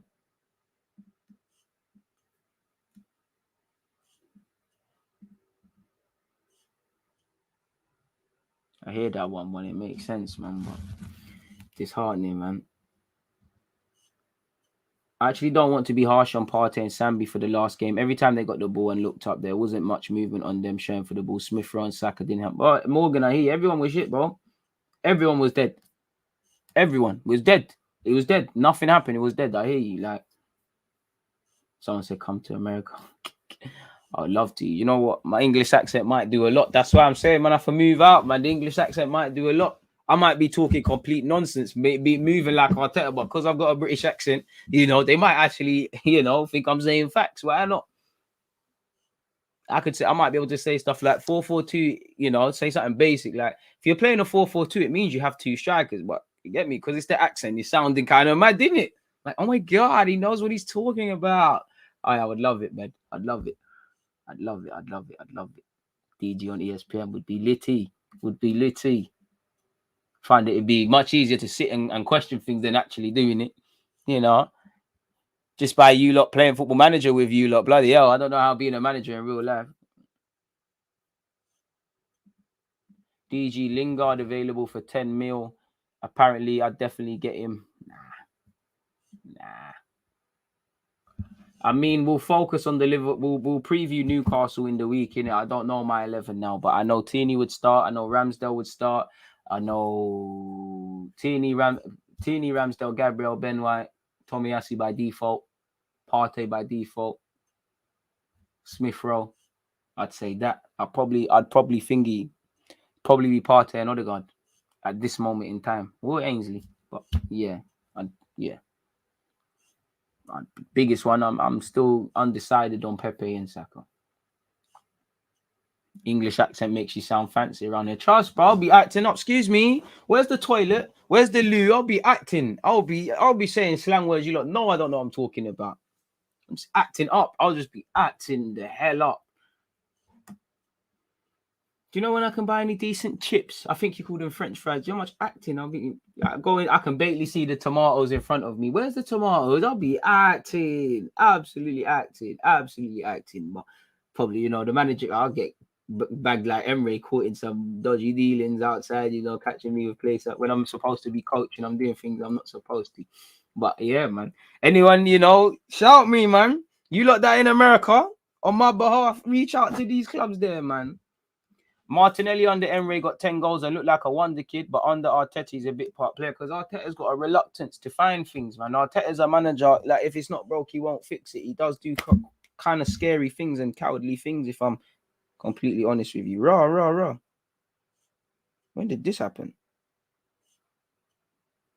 What the fuck? Sorry, people, I'm taking my phone out and it's calm. I've seen my phone drop a couple times, but this case didn't even say. Can you look? What the fuck? When did that happen? Vio, when did that happen? Poor sickly. But anyways, at least it's in a case. But what's the point of a case, man? That's pissed me off. When did that happen? Sorry, folks. Really very unprofessional. When did that happen? The line's broken. Yeah, it's cracked, but it's still alive. It still works, but that is upsetting, man. Shit pisses me off. Anyways, do you think Saka needs a rest? Bro, the wickedest thing, Saka probably score against Newcastle. I'd probably want to start Saka against Newcastle, but if I'm keeping it trill, I would want him to come out the team for a bit, maybe come off the bench. Pepe gets a run out. We see Saka for me starts against United. That's what I know. Form or not, you start at Old Trafford unless you're injured. God's grace, not the team, man. Man said facts. Terry Fenrick's accent made him seem like he knew a lot of football in Trinidad. Man actually did a horrendous job when given a chance to coach the national team. Xhaka cracked your phone. Saka should still start, but it's time fans stop acting like Pepe can't make an impact for the squad. His numbers show this until he leaves anyways. Facts. DG, I like the content. This is what I've been wanting to hear about management of football clubs. It's demanding and being straight with an easy, simple ideas to players in a club establishing demand. I hear that. Appreciate you, sweets. Come on. Appreciate everybody locked in. As I said, people, Champions League watch-alongs later. Make sure you're all there. Set your reminders. And if you can't be there, do us guys solid and hit the like button, people, if you haven't already. But Saka definitely needs a rest. But I can't lie, people. We've been here for 90 minutes. Kelly's chatting to me. I don't think there's anything else to say. Man said, I'm way too old school to listen to youngers trying to scapegoat Partey. Arteta's plan is just not ready for this life right now. Trust. It's like he's trying to do the uni thing where these men need to go elementary school. You know, where in terms of footballing education, yeah, I think we're at a time where these lot are not ready to do all the mad ideas that I'm sure he's got wavy ideas from Man City. You know, I want my right back here and this and all the fancy blueprints and all of these sort of things. I don't think these men are ready for that. You know, we're in primary school. We need to learn how to spell their name and write joined up. That's our level right now. When we can lock that down and we can learn how to read and write, then we can start reading Mice and Men and carrying on a certain sort of way. I do get the vibe with Partey. He needs to. One thing I like about Saka, away from ability, is clearly receptive to learning. Tomiyasu, clearly receptive. I can't say Pepe's actually improved defensively, but I can't say everyone looks like they've improved tactically and receptive. How you take on information makes and breaks the difference, really and truly. And I just feel we might be trying to overcomplicate things for players that have an inability to really focus like that. Because not every guy that's a professional footballer is a mad genius when it comes to football. It's just like how many of the times with these footballers you hear they don't watch football, they don't care about football, you know, and these sort of things. Hold tight, my man. Trust me, Broski. I mean, that book got ruined for me. I remember opening it in school. Some dickhead, I don't know who, but like I actually got a book here, a YouTube book. I'm always working. I'm always grinding it. I shouldn't even be plugging this book. Man, need some affiliates, but you know, I remember opening the Mice and Men book, and the first page I read, what was it? Is it Lenny dies, George dies, or something? Whoever dies, the big you who had issues. It said he died, didn't it? I was like, rah, this thing's ruined. Then I'm gonna tell everyone. So I shouted out in class. We need to rotate, get the sharpness up of our fringe players for upcoming fixtures. Big up DG Nation. What made me feel sick on this Arsenal situation is when certain players are down the pecking order based on form, and the moment they've been dropped, we always feel their absence. I hear that. That's why DG should head for ESPN. I appreciate that. That's harsh, man. Shout out troops. Why are people blaming Saka for Liverpool only one getting on the ball first half? Defo started against Newcastle. He can bag. He can bag. I don't think he was the only one getting on the ball. I don't think anyone has. And I can only speak for myself. Like, this form has been in question, you know. They don't need to bum suck players. I love Saka. I love all these players. I've got more bias for the Haaland boys, Tierney, and actually Aubameyang than a lot of people. But I love the club more. These guys are not going to be here forever. I'm going to be an Arsenal fan until I take my last breath on this earth. Exactly, DG. Arteta's heart is golden, but these players just not ready for it right now. Arteta's not ready yet either. Developing chemistry and relationship creation is growing at our football club. We are short of adjustments and affecting games in different ways, but we're going to get there. Let's give it time, fans. I hear that, Kemi. We are moving in an okay direction. There is some movement, but, you know, we do have to comment on what we see day in, day out. But I do think fans need balance. They need to accept we're going to have, hopefully not 4-0 results, but there's going to be games like that. There's going to be games it clicks and we're like, wow, oh my God. And then there's going to be games, not necessarily Liverpool, but I would say Brighton's, Palace, these sort of games there. I know at the time it was completely different, but Brentford, these games where, what can you say in it? You saw what happened. DG with the spoilers. Come on. You got to be, man. You got to be.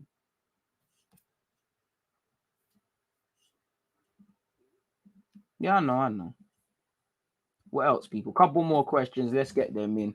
I'm gonna go gym and eat quickly just before these Champions League fixtures. People, get some. I don't want to leave you lot hanging, man. If anyone's got any questions, bust me in it. Let's get these shameless plugs. One's gone on again. And what's the time? 1 p.m. I mean, 8 minutes ago, one tactical video dropped. Shout out to Clement as well. I see him in the comments and just, you know, I always get gassed, man. When I wake up early in the morning sometimes and I see comments hours before we're doing this thing. Big up to you lot, man. Need more people like that in the world. Shout out to you lot. Arteta is like a third-year uni student. He's trying to tell first years what's going on, but more time he's failing. That's harsh. I just think Arteta needs more clarity, man. I just feel Arteta needs to learn. You can find the system, but you need to reinvent. Until you're Liverpool, Chelsea, and them, man, we can't have one way of playing, you know? And it just feels like, for me, I don't want to say stumbled across things because it comes across as a bit disrespectful, but it does feel like we stumble across things like the 4-4-2. I don't think there was an intention of playing Lacazette and Aubameyang. It's just a mixture of not wanting to drop Aubameyang. At the time, Aubameyang's form was half decent. Lacazette was taking his chances with the little opportunities he got. So that's the thing. It didn't feel like Smith Rowe's chance when it came is because he wanted to play him. It felt like, you know what, I've already tried other man, Willian and Lacazette. It didn't bang. You know, I don't really get a lot of these things. And for me in midfield, I just think we're very naive with what we're doing with our midfield personnel, tactically what we're doing. And I think we're extremely naive if we think we're going to end up in May and do a madness, man. When will he stumble across playing Pepe through the middle? I can't lie. I hope not. I'm not on that. But like, maybe give him a look back in the team. DG, God bless DG. Can bless us with a video on the Arsenal midfield attacking agenda. I need to formulate my thoughts on that.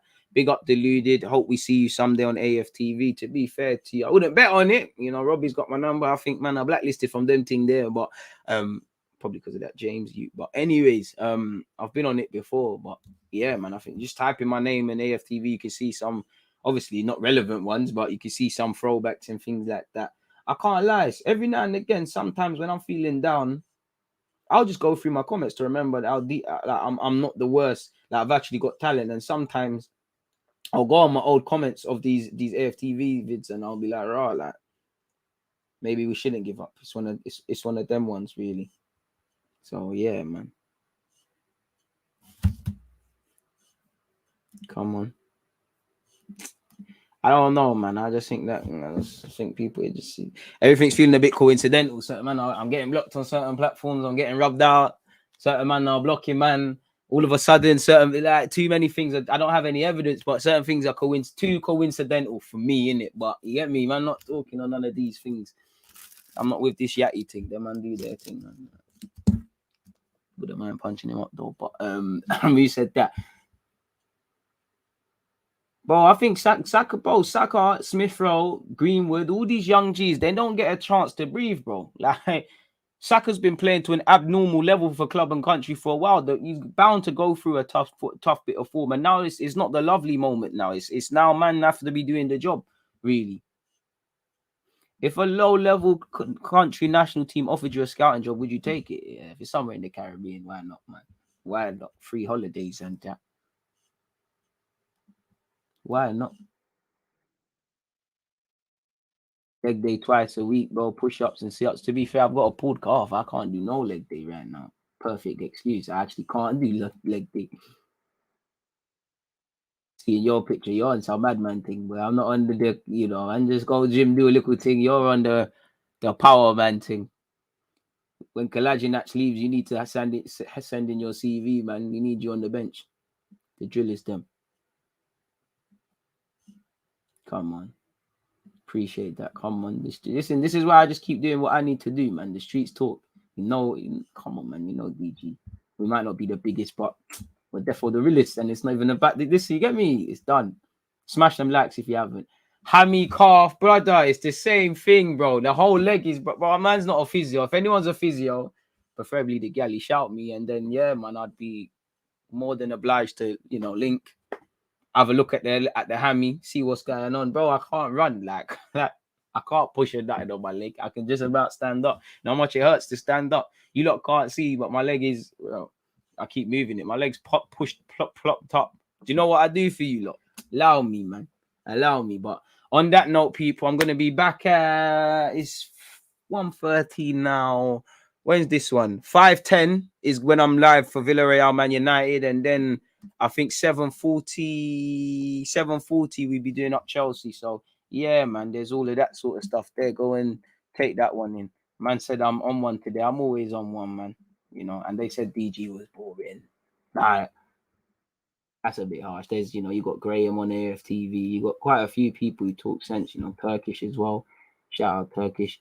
Turkish, if you're listening, reply to them WhatsApps, my guy. You know, the people them on DG Nation are missing you, but it is what it is, man. Good stream, I appreciate that. No such thing as a coincidence. It is what it is. No matter how unbelievable, just take note and keep things moving without comment. You know the thing. Come on. It just feels a bit beaky, but it feels a bit dodgy, but It is what it is, man. It is what it is. Anyways, people, on a serious note, one love to everyone that's hit the like button, everyone that's supported the thing, everyone that's offered their opinions and kept this talking points going. As usual, wishing you all good health and, you know, that you move closer to your goals.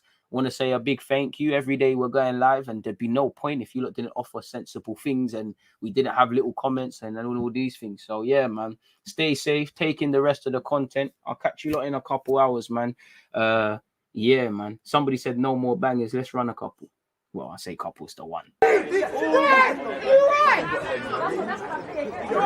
Against this right back, Charlie.